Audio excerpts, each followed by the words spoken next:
बाबा, मेरा पति दारू पीनी छोड़ेगा कभी या नहीं छोड़ेगा? बेटी बुरा मत मानियो, तेरा पति ऐसे दारू पीनी नहीं छोड़ेगा। अगर तू अपने पति के मुंह पे सैंडल पूरे 1 हफ्ते बजाए ना, 1 हफ्ते, तब वो सोचेगा दारू छोड़ने की। अपने पति के मुंह पे सैंडल बजानी है तेरे को पूरे 1 हफ्ते, फिर 20वें दिन तेरा पति दारू छोड़ेगा तो नहीं, 1 पैक कम कर देगा, फिर तेरा पति 1 पैक कम पिया करेगा। गड्ढे वाले बाबा की जय हो। ये मादर चोद कालिया की कैसे पूजा सी है रही है। गांव वालों क्या चल रहा है यहाँ पर? ये तुम्हारी बुद्धि सड़ गई है जो तुम ये चोर के सामने हाथ जोड़ कर बैठे हो। क्या चल रहा है यहाँ पे? अरे बेटे, अब ये कोई चोर बोल नहीं रहे, अब ये शक्तिशाली बाबा हैं। अरे हम इनकी अच्छाइयों को पहचान नहीं रहे थे, हम तो इनको गलत समझ रहे थे, और हम गलत समझते भी क्योंकि इन्होंने गलत काम जो किया था। ये लोगों को किडनैप करते थे, लोगों की जेबें काटते थे और लोगों से पैसे मांगते थे। ये गलत काम ही तो है, और इसलिए हम इनको गलत समझ रहे थे। तो इन महान बाबा जी ने हमको दिखाने के लिए, हमको भरोसा दिलाने के लिए अपने आप को जमीन में गाड़ लिया। और पता है भज्जी बेटा, ये पूरे 28-29 घंटे से भूखे जमीन में गड़े हुए हैं, और अब इनमें शक्तियां भी आ गई है। गांव वालों, तुम बिल्कुल आड़े दी हो। पूरे जमीन में गड़ के 28-29 घंटा भूखो रहने से कोई शक्तियां आती होंगी? खामखा तुम लंडूरा जैसी बातें कर रहे हो।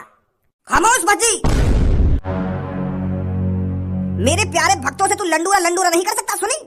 और तेरी हिम्मत कैसे है कि गांव वालों से ऐसे बात करने की? मैं गांव वालों पर एक गलत शब्द नहीं सुन सकता, सुनी भज्जी तूने? और यह बात बता, तू तो कैसे पता मेरे अंदर शक्ति या नहीं? वह चीज की तो मोको पता होगी ना कि मेरे अंदर शक्ति आई है या ना आई। और मेरे अंदर शक्ति आ गई है, मेरे अंदर एक अलग ही बिजली सी कड़क रही है। गांव वाले काय को तुम यहाँ बात में आ रहे हो? ये सास का चोर है, चोर यूं तुम्हें कैसे भी चूतिया बना सके, और तुम यहाँ बहकाए में आते जा रहे हो। ऐसे शक्ति आती होंगी कोई जमीन में गड़ गए। मैं कहा तो अपने दिमाग पर जोर डालने करो कि बिल्कुल गुई खाओ तुम। गांव वालों, ये कैसी बात कर रहा है तुमसे? गू खानी, कभी लंडूरा, कभी गाड़ू, ये ऐसी बात करता है तुमसे? अरे मैं तो सोच रहा था तुम एक सही आदमी को सरपंच बनाने जा रहे हो। भज्जी एक अच्छा लड़का है, भज्जी तुम्हारी तरक्की कराएगा, पर मैं बिल्कुल गलत था। यू तो तुम्हारी बिल्कुल भी इज्जत नहीं समझ रहा है। ऐसे लोगों को ही गांव का सरपंच बनाना चाहते हो तुम? अरे तभी तरक्की नहीं होती है इस गांव की, जब ये तुम्हारी अभी इज्जत नहीं कर रहा है, तो गांव का सरपंच बनने के बाद ये तुम्हारी खा के इज्जत करेगा। अरे सब झूठे वादे हैं इसके, झूठे वादे। कहीं ये तुम्हारा पक्का घर नहीं बनाने वाला, कहीं ये तुम्हारी पक्की सड़कें नहीं करवाने वाला। यूं तुमको अभी लंडूरा बोल लो, अभी गांडू बोल लो, तो तुम्हें सोचो, दिमाग पे जोर डालो, तुमको यूं सरपंच बनाना चाहिए है? बोलो मेरे भक्तों, क्या मैं अभी गलत हूँ? बाबा तुम बिल्कुल सही हो, और ये गलत है। आ रहा है इसका असली रूप बाहर निकल कर। अरे हम तो इसको पढ़ा लिखा, इंटेलिजेंट और अमीर घर का प्यारा लड़का समझते थे, पर ये तो अमीर घर का बिल्कुल मादरचोद है। वो तो कालिया बाबा जी, तुम्हारा हाथ है हमारे ऊपर, जो इसका चेहरा हमें पहले ही दिख गया। अगर हम इसको गांव का सरपंच बना देते तो ये पता नहीं हमारे साथ क्या करता। कालिया बाबा की जय हो। मेरी बात तो सुनो तुम एक बार। मैं तुम पे यालिया गुस्सा आ रहा हूँ, क्योंकि तुम या चोर है या मादर चोद है, तुम भगवान समझ रहे हो। यहाँ के अंदर कोई शक्ति ना आई है, यू मादर चोर है और चोर ही रहेगा। अब तुम यह बात तो सोचो ना, कि जमीन में कोई आदमी गड़ रहा हो तो वहाँ के अंदर शक्ति थोड़ी आ जाएंगी है? तुम खम गया के सामने हाथ जोड़े खड़े हो। यू तुम्हारा उल्लू बना रहा हो और तुम उल्लू बनते जा रहे हो। यही मारे गुस्सा आ रही है मेरे को, यही मारे मेरे मुंह उल्टी सीधी निकल रही है तुम्हारे बारे में। नहीं तुम्हें बताओ, आज से पहले मैंने तुमसे कभी गलत शब्द बोला है? मुझे इसलिए गुस्सा आ रही है तुम पर, जो तुम एक गलत आदमी को बाबा समझ रही हो, वो भी शक्तिशाली बाबा। जमीन में गड़ने से कौन के अंदर शक्ति आ जाए और कौन बाबा बन जावे जमीन के अंदर घुसने से? अरे जमीन के अंदर घुसने से मेरे अंदर शक्ति नहीं आई है। अरे मैंने मन बनाया था कि मैं जमीन के अंदर तब तक घुसा रहूंगा, तब तक तपस्या करूंगा, जब तक भगवान जी मेरे से प्रसन्न नहीं हो जाते और मेरे को गांव वालों की मदद करने के लिए शक्तियां नहीं दे देते। मैंने तो मन बना लिया कि तपस्या करते करते मरना ही है मेरे को। अगर भगवान जी ने मेरे को शक्ति ना दी तो मर ही जाऊंगा गड्ढे में दब के। पर वो तो भगवान जी का शुक्र है, भगवान जी मेरे सपने में आए और मेरे से कहा कि बच्चे जाग जा और इस गड्ढे से निकल जा, अब तेरे अंदर शक्तियां आ चुकी हैं और अब तू गांव का सरपंच बन सकता है, और अब गांव की जनता भी तेरे को प्यारा, बहुत ही प्यारा समझेगी। तपस्या करी है मैंने, तपस्या इस गड्ढे में गड़कर, और भगवान जी ने मेरे से प्रसन्न होकर मेरे को शक्तियां दी है। कोई खामखा की जमीन में गड़ने से मेरे को शक्तियां नहीं मिली है, समझा? माधर चोद, सास के खोपड़ी में इतनी लात बजाऊंगा तेरी शक्तियां भी गायब हो जाएंगी 2 मिनट में। गांव वाले एक बात तो सोचो तुम, या को 28-29 घंटा में भगवान ने शक्तियां दे दी। 28-29 घंटा में भगवान जी प्रसन्न हो गए थे। अरे जब कोई तपस्या करने बैठ जाता है तो उसको सालों करोड़ों सालें हो जाती है तपस्या करते करते, तब भगवान जी सोचते हैं उसके बारे में। और ये मादरचोद पूरे 28-29 घंटा में शक्तियां ले बैठा, तुमको ये बात गलत ना लग रही है? अरे 100, 200, 300 साल हो जाती है लोगों को तपस्या करते करते, तब भी भगवान जी नसीब में नहीं होते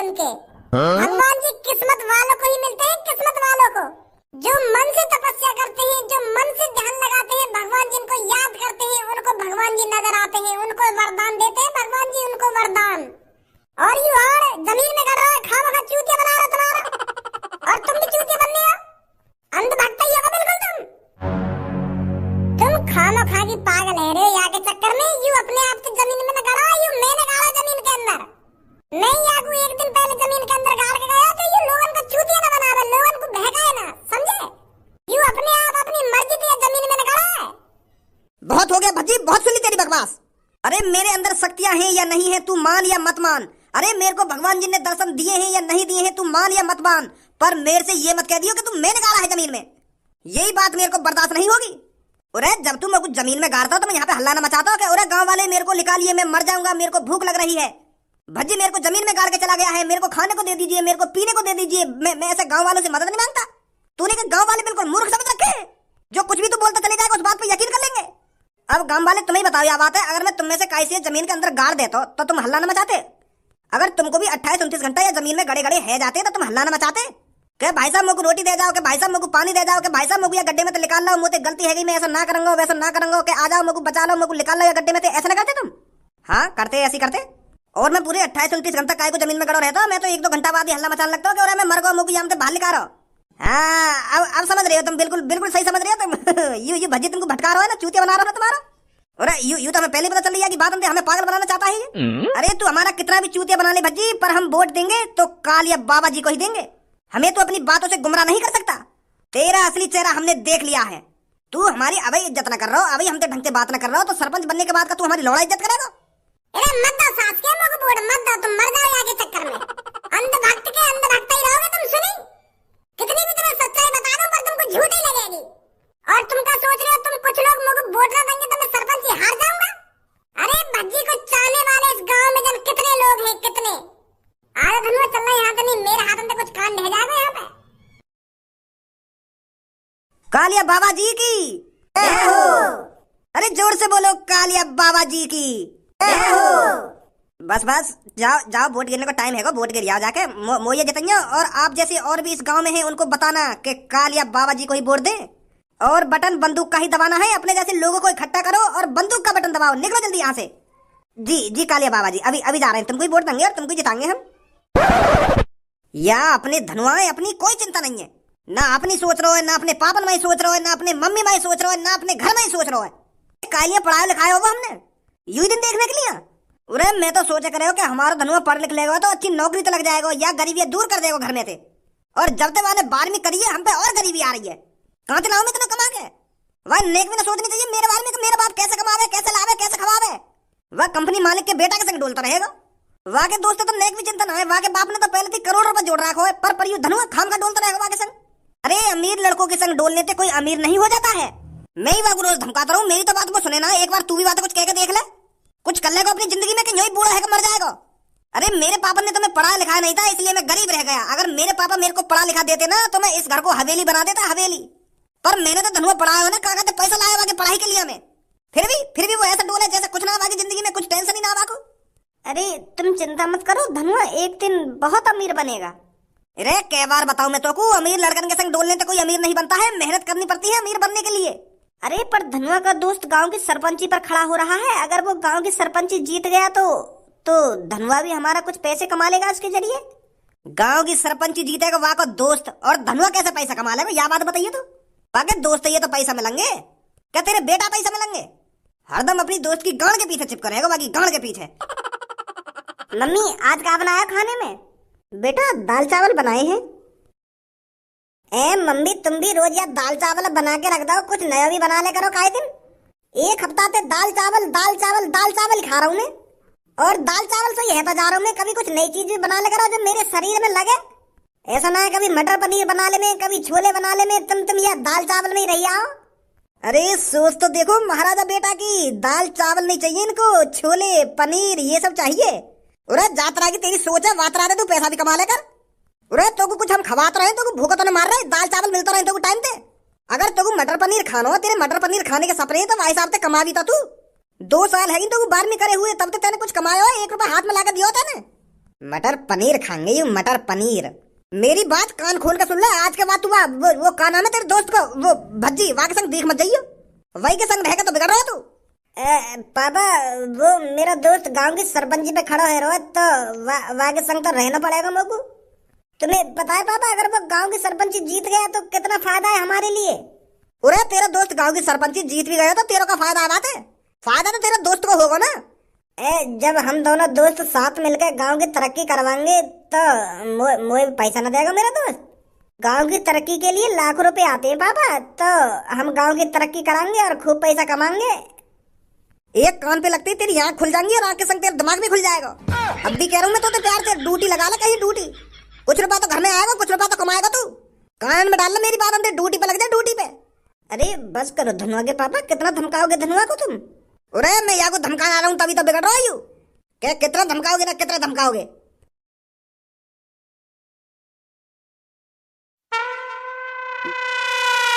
गांव वालों, वो दिन आ चुका है जब आपके गांव में एक नया सरपंच बनेगा। और अब की बार आपके गांव में 4 लोग सरपंची के लिए खड़े हुए थे और इन सब 4 लोगों ने आप सबके बीच अपनी सरपंची की हक की लड़ाई करी होगी। इन्होंने आप सब गांव वालों को बताया होगा कि ये आपके लिए कितने जरूरी हैं।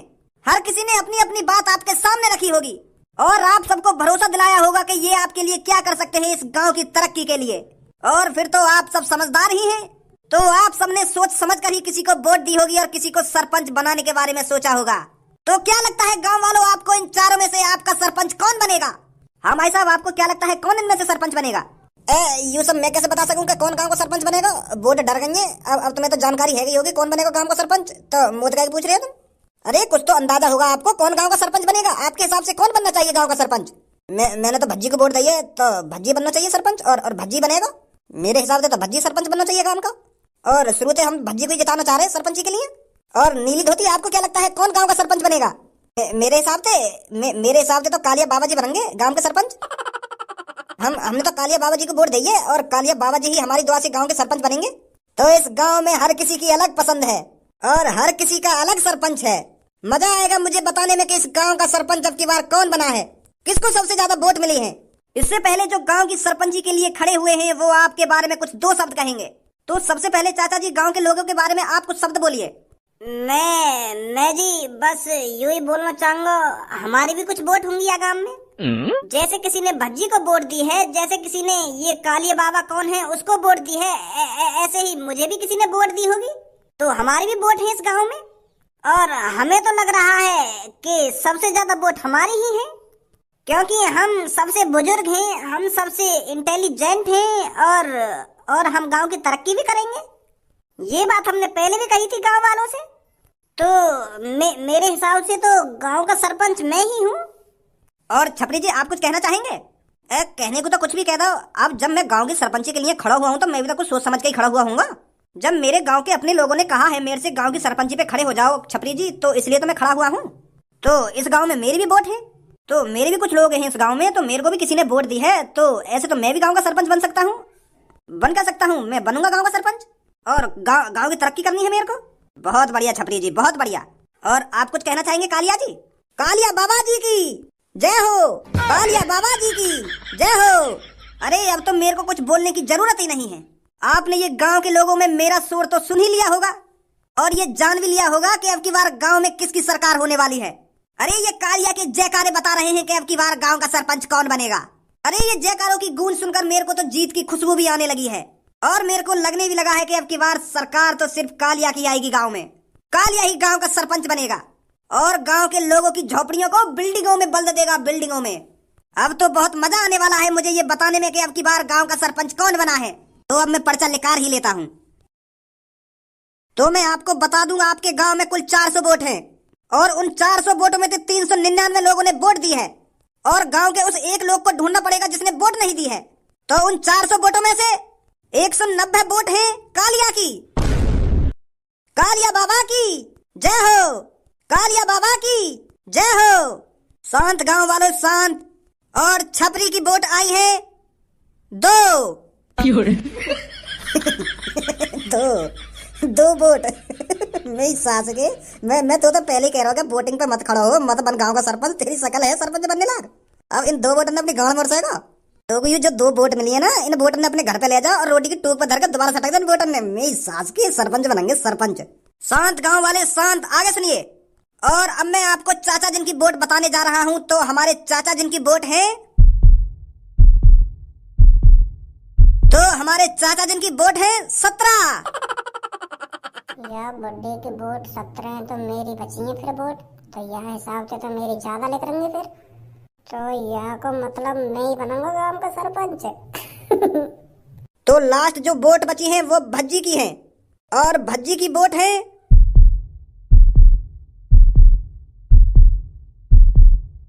अरे ये मैं क्या देख रहा हूँ, भज्जी की वोट भी है 190। और ये सरपंची टाई हो चुकी है, भज्जी की भी 190 वोट है और कालिया की भी 190 वोट है।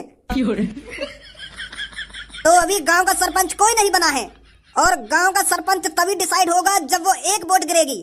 तो 1 घंटे के अंदर उस आदमी को ढूंढो जिसने वोट नहीं डाली है, तो उसको 1 घंटे के भीतर यहाँ पर लाया जाए और कालिया और भज्जी में से किसी एक को वोट डलवाया जाए, तभी गांव का सरपंच डिसाइड होगा। ढूंढो वो कौन है जिसने वोट नहीं डाली है।